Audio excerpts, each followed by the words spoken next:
On Yud Chesed Beis, we ended right second wide line that the demons were not created by relationships between Adam and Chava, because Adam, for 130 years, put himself in Cherim.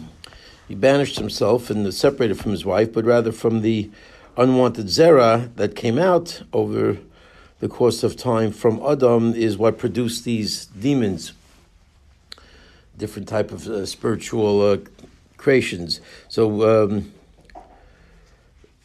let's see, Rashi Zirze Te'ena, actually Benidui, right? Benidui. So slightly above the middle of the page in Rashi, Benidui, Shoshav Meir Shoshim Shana Nozuf, Neshagar Boy HaKadosh Baruch Hu. He put himself in some kind of a banishment, excommunication for 130 years because of the fact that HaKadosh Baruch Hu got angry at him. Diksiv Hamina Eitz, did you eat from the Eitz Hadas v'kiloy? And of course, we know that he cursed Adam bezeh sapecha toch halechem. Zirzei te'ena chagurais, sort of belts to metagamid on zirzin. Okay, so it was like belts of these figs that had these little prickly things on them, making his life all uncomfortable. Shechvazer the chazal and say nasa shidin Veruchin velilin mine mazikin. So that zera produced these three different types of the demons, the spirits, the liliths, which are types of mazikin, different negative forces in the world. Imrim miksa shvach. That's weiter. Okay, back to the Gemara. Second of the middle wide lines. Fun of the famous Gemara, when you're talking about somebody in front of him, you give partial praise. When it's not in front of him, you can go all out and give him full praise. Okay, partial praise, because he says, I see you as a tzaddik in front of me in this generation, Hashem says to Noach.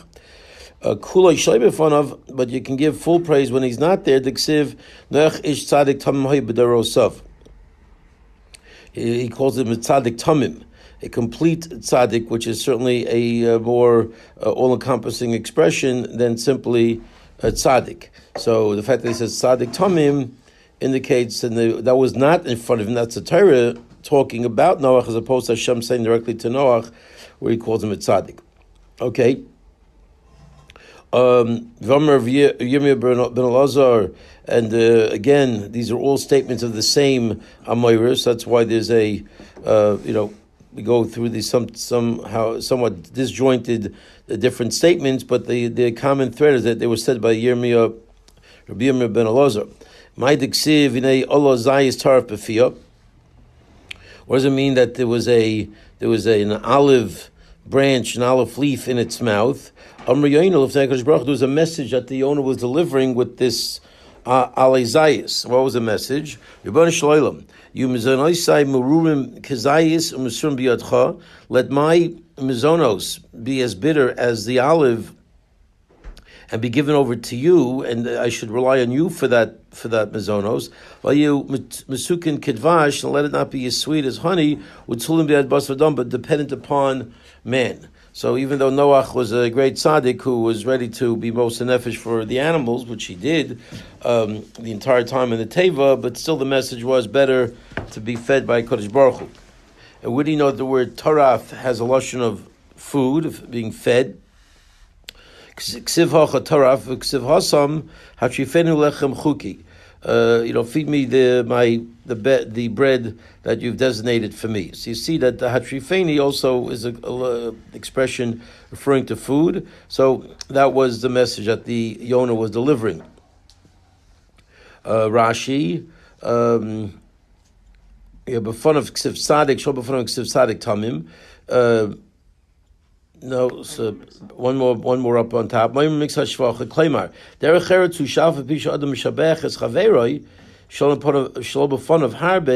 It's a proper way that even if a person is praising his friend,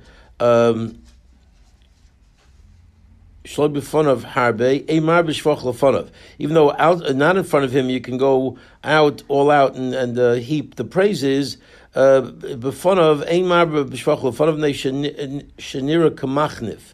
It looks like you're a machnif. You're just trying to sort of kiss up to the fellow and just flatter him for self promotion purposes. So you don't overdo it. But when it comes to shol b'fanav, he's not listening. B'fanav ksiv tzaddik and shol b'fanav ksiv tzaddik tamim. So that's a concept why you don't do it. You would have thought maybe another reason is you don't want it to get to the person's head. You don't want but that's Rashi says this far. Okay, Torah b'fiyah b'maymar piha biksha sheizayis taraf shelo v'hainu mazon. Okay, I guess by the statement of its mouth, I guess it was requesting that the zayis sheizayis taraf shelo. Okay, that the zayis should be it's v'hainu mazon. That's referring to food. That's what he's saying. Taraf b'fiyah. That's the message. I'd rather have food from you, God, than even if it's bitter, than sweet stuff from Noach. Bas v'dam is Noach. Okay, ready to go weiter. Yomer Yirmeh ben Elazar, about 5 lines before it gets wide. Yomer really wide. Yomer Yirmeh ben Elazar, Kol bayish nishmoin bo divrei Torah b'layla. Any house that hears Torah at night, shuv ein nechrav, will never be destroyed. Shemar v'emar ay Elokai, osei no saying zemuras b'layla. Okay, he will not say, where is God? Those who give song in the night. The ones who give song in the night, meaning Torah, the song of Torah, and who are learning Torah at night, they're zocha, that they will never say, hey, where's God?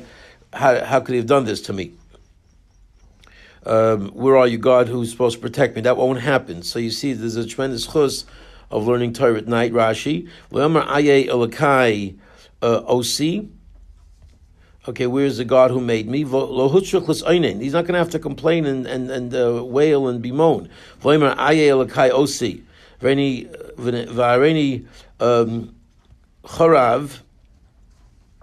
I guess I'm desolate now. I'm messed up. He's not going to have to say that. Who's not going to have to say that? The person who gives out song of Torah at night is not going to be in that position where he's going to have to call out. And the reason why it picks nighttime is because nighttime is where the voice, it's quiet at night. So if somebody learns Torah, it can be heard for much longer distances. During the day, things are more hectic.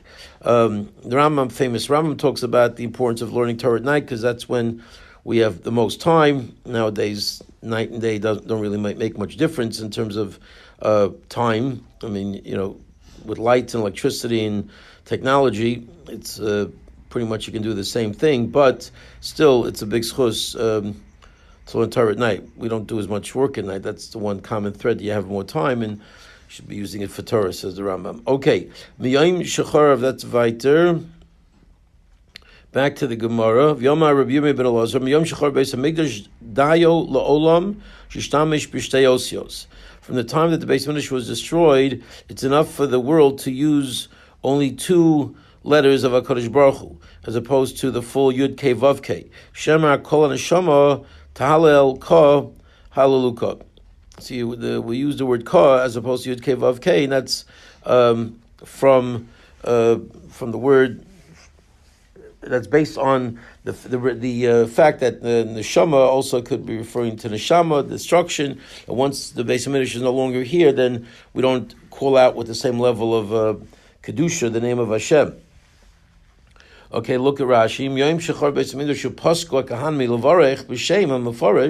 No longer did you have the duchening in the Beis HaMikdash, where the Kohanim would call out with the full name, Kedomar Bein Darshan, Shem Mevarachim Hashem Mefarish.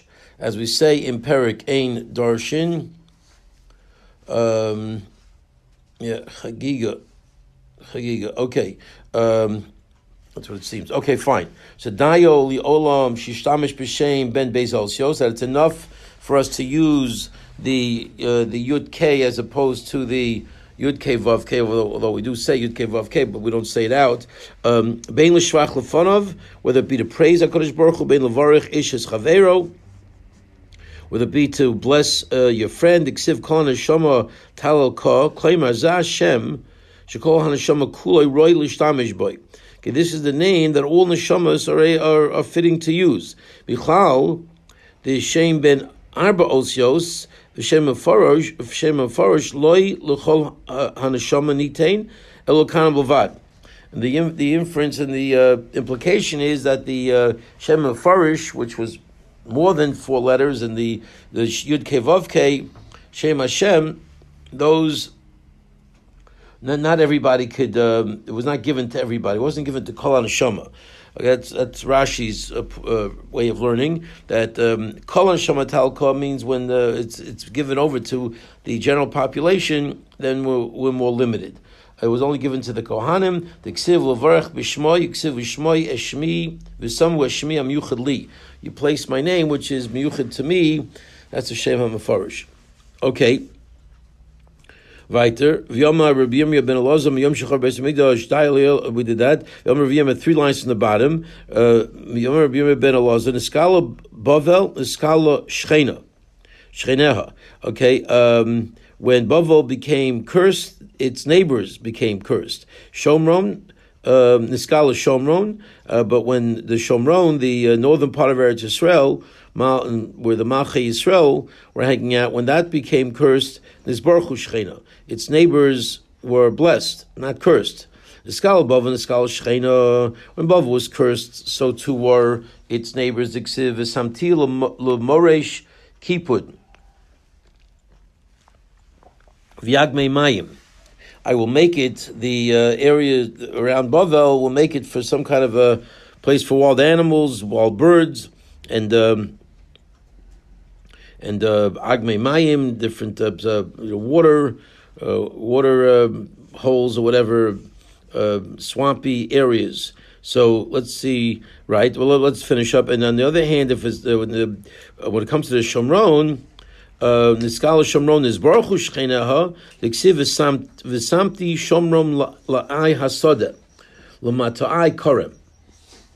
So you see that I will make the Shomron for a place for planting of fields and planting of vineyards. So let's see here, yeah. That's what it seems, right? So 1 second, the nun. Yes, so it seems that even though the Shomron itself was cursed, yet the areas around it were ripe for planting, and there was a blessing there in terms of the produce that it would be able to put forth. So you see the difference between when the curse of the Jewish people, which is limited, as opposed to the curse of the Goyim, which is more all-encompassing. So Rashi, Niskalu Shchena Miklolasa. Okay, from that Klola, the Shchenim also get it. There's Baruch Hu Shchena Miklolasa. So they're blessed from the Klola, the neighbors. Lamorish Kipud, the Sham Hochos Achayos Rose. They're bad animals, wild animals go, Mazikos, Makomos Asmuchosla, and also different types of forms of mazikim, damagers that will wreak havoc there. Those are the places that are close to Bavel will also be impacted negatively. Why? Because you have the famous rule that if you're a neighbor to a Russia, you get it along with the Russia. It's you sort of go along for the ride. Here the neighbors benefited. And it's a praise in a way, even though on the one hand it was getting destroyed, on the other hand there was a praise there. There was a mention of good. There was, there was some element that of good that was going to come out of the punishment, that the fields and the vineyards were going to be able to put forth produce. Okay. Next, top of the page, top line, Yud Tes Amud Aleph. Take a look at the way of HaKadosh Baruch Hu is not the way of mere flesh and blood. Totally different approach. Midas Bas V'Adam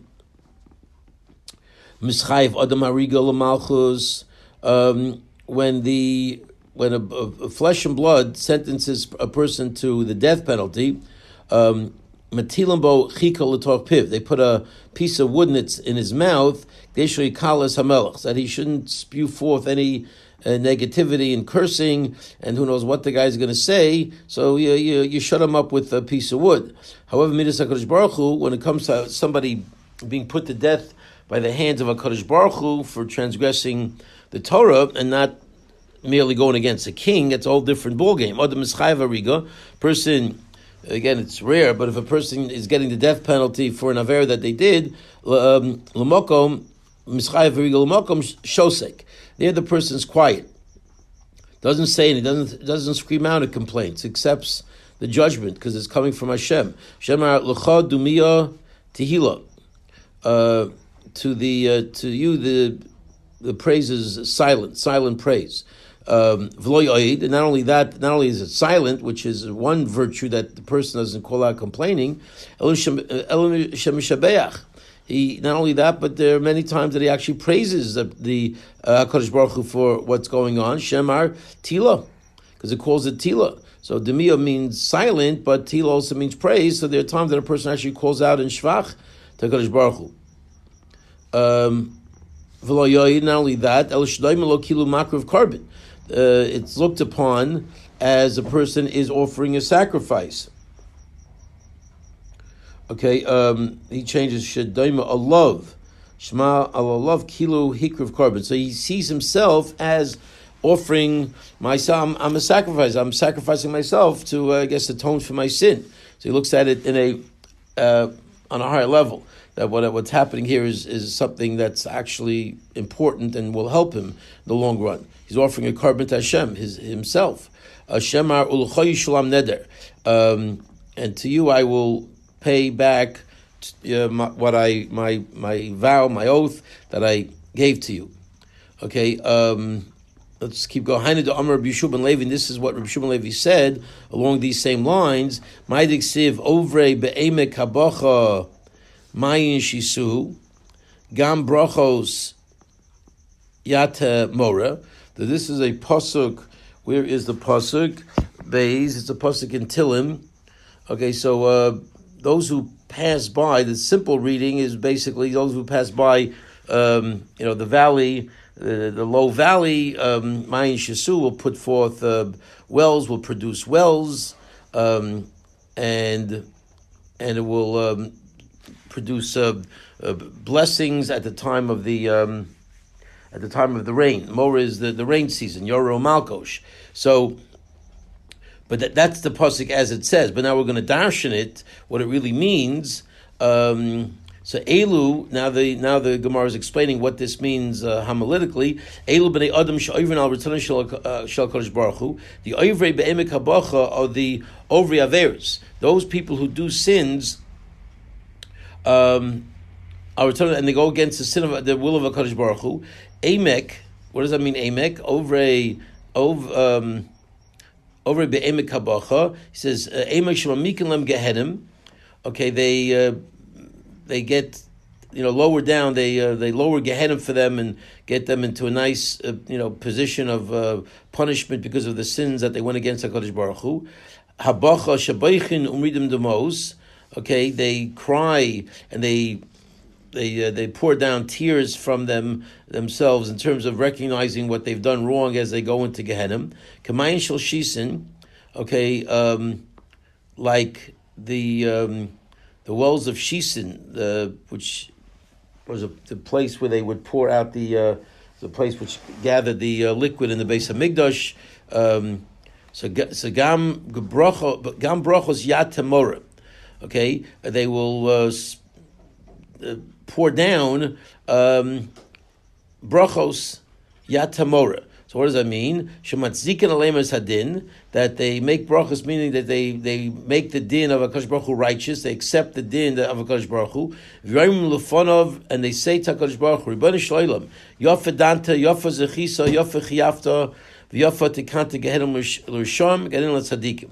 You've done everything right. You prepare Gan Eden for the tzaddikim, you prepare Gehenim for the Rishoyim, and even though I'm right now one of those guys going down to Gehenim, it's all good. I accept fully what you're doing because I deserved it because of the averos that I did. So this is in support of the same idea that when you see the world for what it is and the truth is right there in front of that person, then they're matzik the din, and this is very not like dealing with a king, boss of Adam, who when you're put to death by a king, then things are different, and you have to put a piece of wood in its mouth to quiet the guy down.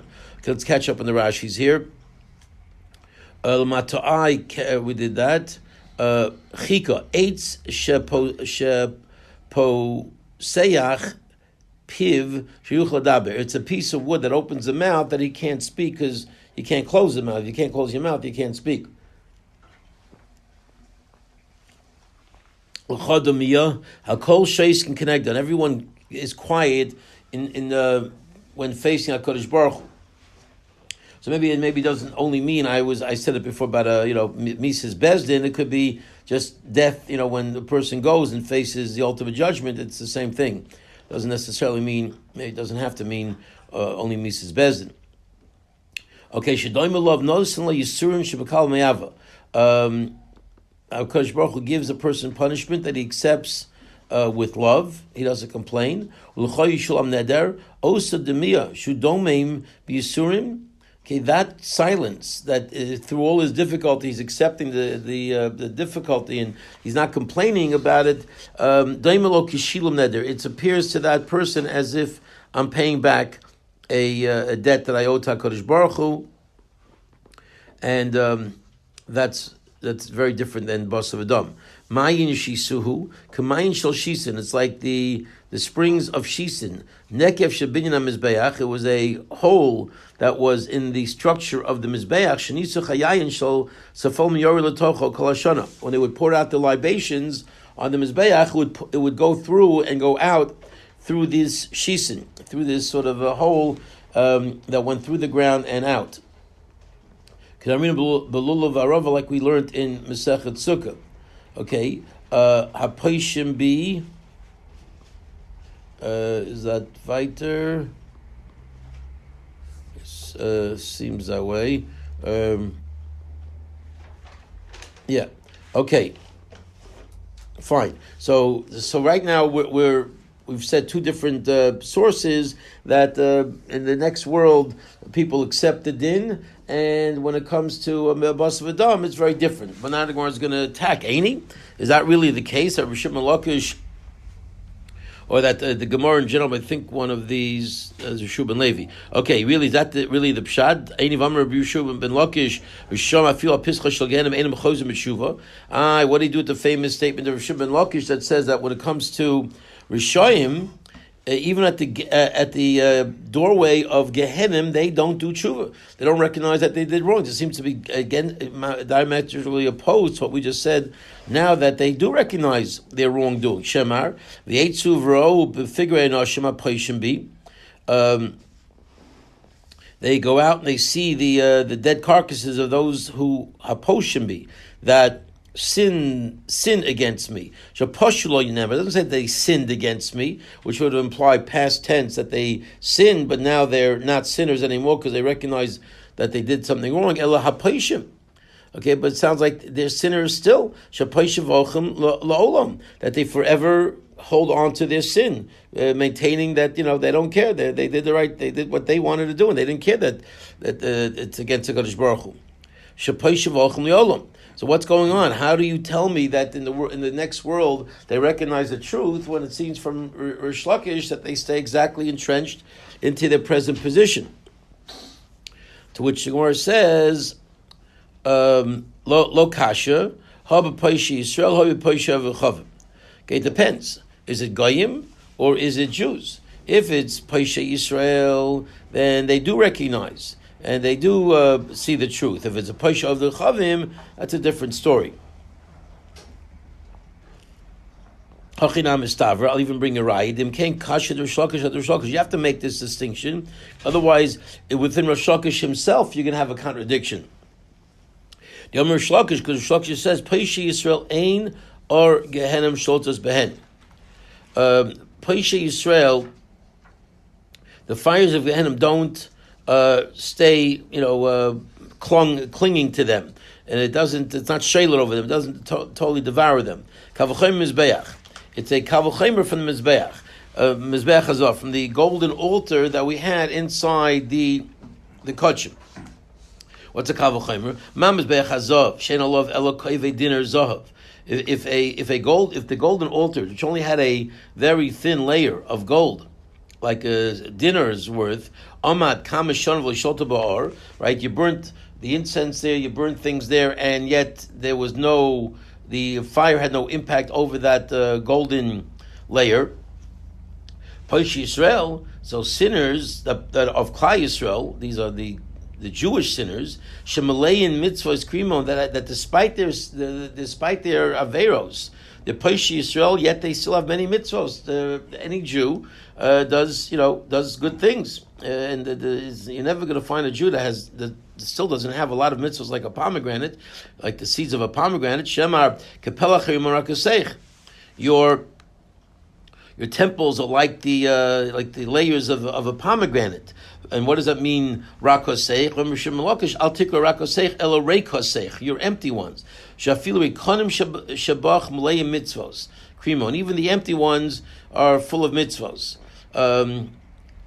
So alachas kam. If that's true for the Mizbeach Hazov, which is only a thin layer, when you have layers of mitzvos all over you because of what you've done, well then for sure, the positive things you've done, then for sure they protect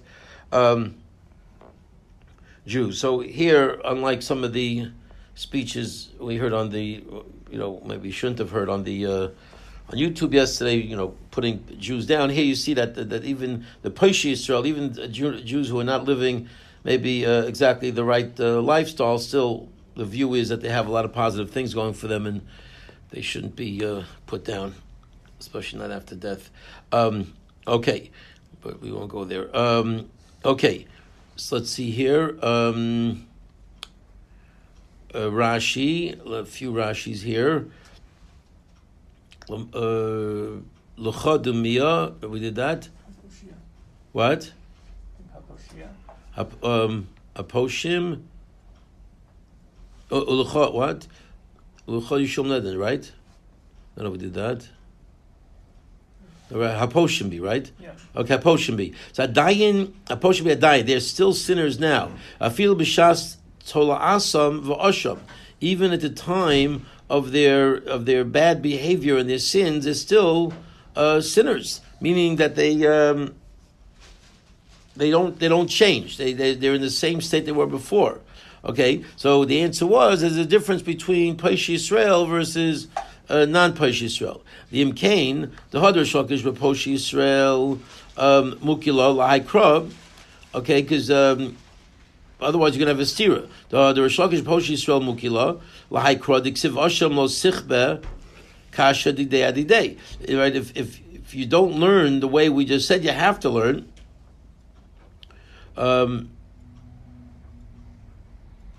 the Imkain, the Hadar Shlokish B'Posh Yisrael Mukila. If you don't learn that that's referring to Posh Yisrael, that they don't keep their sins, Lahai Kradik of Asham Sichba, that it says that the sin does not get extinguished. So he's bringing in a new pasuk here.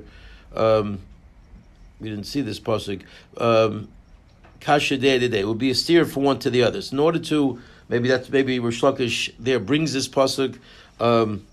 Referring to that the sin stays on, and that's referring to the Goyim, and the ones and the one in Rosh Hashanah says, Posh Yisrael ein organim sholdes behen. That's Poshe Yisrael. So you have Poshe Yisrael and you have Poshe Akum. Okay. Okay, I guess maybe the word lo sichba appears in that pasuk. We just didn't read it in the Gemara. Okay, fine. So let's go.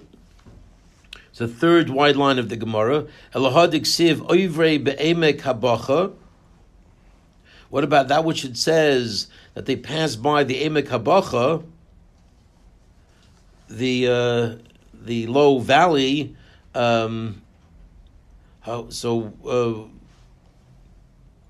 So 1 second. What's the kasha? We just said emek habacha. That's we had that quote from before. Mind you, tomorrow. Gehenim. Kamayin shel shisin. Hahud mechayv v'hi shaita b'gehenim. Okay, so 1 second. So I guess maybe that. I'm not sure. Okay, I don't see the kasha. I don't know if it's. Let's read. Let's keep reading. Okay, remember we had this and that, but that which it says that they pass by the emek habacha, and so before we quoted this pasuk, shamikalim gehenim. And habacha is that they beichen umridim demos, right? So that seems to be in line with this. I'm not sure if it's a kasha or just maybe it's a raya. All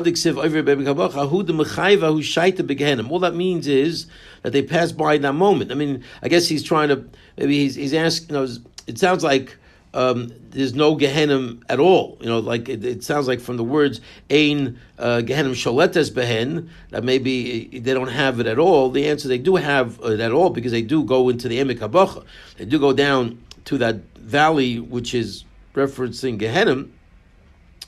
But what it means is they don't stay that long. So let's read it inside. Who the mechayva he shaita begehenim. At that moment they are obligated in Gehenim. That's their din. That's their judgment. V'yosef Avram Avinu umasik lahu. But Avram Avinu comes down and pulls them out. Umakabalu and then receives them. So in other words, they go down to Gehenim. But if you're a Poshi Yisrael and you have those chusim, then you don't stay too long. Who does not get pulled up? This is a amazing statement, because you think some horrible avera doesn't get pulled out of Gehenim, and Avram Avinu doesn't deal with those. Who does he not deal with? The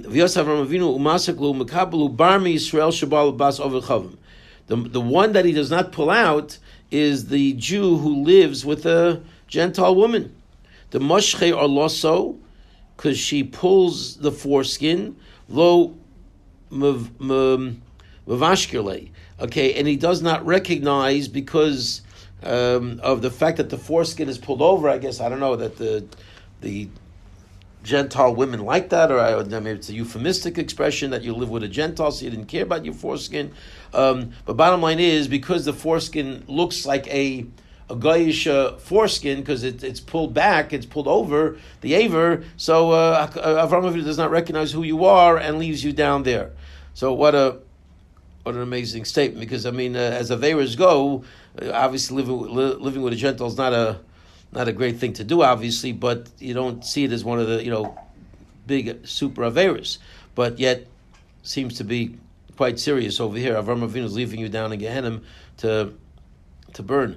Not a good situation. Let's see Rashi. Yeah, we did that Rashi. He says, V'lo mevashker, einenu makiro. He does not recognize the Jew. Shehu Yehudi. Why? That he's a Jew. The mashchar loso, because his foreskin is drawn over the aver. The daimelo kamisha einanimo, looks like he's not circumcised. So again, clearly there's a deeper shot here, because the guy's in the ground, and he's dead, and this is his Ashamba in Gehenim, so, it's not a physical world we're dealing with, but nevertheless, obviously, there's some kind of a spiritual component that this is a guy who didn't care about his foreskin, so Avram Avinu doesn't see him and can't pull him out. Okay. This should be put out there for the world to see. Okay, Maskal of Kahana. So Rav Kahana now asks a question: if now that you said that your whole drasha was based on the fact that that the goyim are poshim, that they're still sinners. It doesn't say poshu, it says poshim. So you're saying that they haven't really changed their ways yet, and that's how you asserted that the goyim, poshe of the avodah zarah, they stay with their sin and they don't recognize they did anything wrong, while the Jews are different. Right, so if you're going to start darshaning the word poshim that way that it's literally still intact as they're still sinning, right? As opposed to maybe just the general world of sinners. And once you're going to darshan it that way, right? That they're still sinning as we go on in time. El miata based on that ksiv hamoitzi v'amala the masik u'demapiku. Right, these psukim of Hamotzi v'Hamala, these are two psukim, one in Vayikra, they're both in Vayikra. Hamotzi is Chem Eretz Mitzrayim. What? HaKadosh Baruch Hu is still taking us out of Eretz Mitzrayim? So I'm sure there's room for drushes on that level as well, but the Gemara feels that when he took us out, he doesn't take us out, he took us out. And the next one, Kani Hashem Amala es Chem Eretz Mitzrayim, same thing, Amala. What do you mean? He's taking you up? He took you up from Mitzrayim to Eretz Yisrael. He's not taking you up. So if you read it Pashut, it doesn't make sense. Teretz is the word Mala means it's sort of a poetic word that he takes us up, meaning he took us up. So one more time, Elamiata diksiva motzav Mala the masik the mapaku ela the asik v'yapik. He took us up and he took us out. So that's the way you use that expression to refer to something of the past. Hachinami de pashehu. So here too, I don't agree with your drasha. I don't agree with that word is open for interpretation in that way, and it just means it happened. It does not mean that it's still happening. So therefore, I don't agree with your whole premise. Okay. Look at Rashi. Hamotzi v'hamala. Hamotzi es Chem Eretz Mitzrayim v'chin hamala es Chem Eretz Mitzrayim. So Rashi gives us the two psukim. There they are. The poshe b'chayayim. They sinned in their lives, but that doesn't mean that they're still sinning now. So it could be that even the goyim recognize they're wrong and they don't stay firm in their sin. Although we do see other Gemaras that they wanted to defend themselves, by saying they didn't really sin, whatever. Maybe it's not quite the same thing, but we have that famous Gemara that the Goyim said in the next world that we did everything because of Klal Yisrael, Kol B'Shvil Yisrael. Anyway, okay. So let's see here. Yoma Rebbe Yirmiyah ben Elazar Shleisha Psachim Yesh Gehenim. Okay, there seems to be three openings to Gehenim. What are they? Echad b'Midbar, v'echad b'Yam, v'echad b'Yerushalayim. Okay, so these three places are the openings to Gehenim. So, what does that mean? Does that mean it's physical? I don't know. I mean, all these, Gehenim seems to be a spiritual place. Here it seems like there's some physical openings, so I'm not sure exactly how you reconcile that. But Midbar Diksiv Vayerdu Heim V'chol Shalom Chaim Sha'ila, right? That's referring to Kairach. Right? Vayedu heim b'chol shalem b'chaim sha'ila t'chas aleim oretz v'yovdu mitoch hakol. So that's by Korach. They went down to the bottom there, Chaim sha'ila. So that's referring to Gehenim, so to speak. The b'yam d'ksimi betin sha'ol shuati shemati koili. Okay, that's a pasuk ches in Yoina. Okay, from the stomach of the depths. I called out. That's referring to the Yam. I guess Shaul could be referring to the Yam apparently. Okay, and finally B'Yerushalayim Diksiv Numa Shema Sha'ar Loi B'Tzion V'Tana Loi B'Yerushalayim. Okay, Kodesh Baruch Hu says there is a fire for him in Tzion and an oven in Yerushalayim. Obviously, again referring to Gehenim, and these are three different places where this negative stuff all takes place. Let's take a look at Rashi. We bet and show Yona ben Amitai Kamale. This is the famous Yona. And that's about it. Okay, we'll pick this up tomorrow. Bez Hashem. Shkoyach.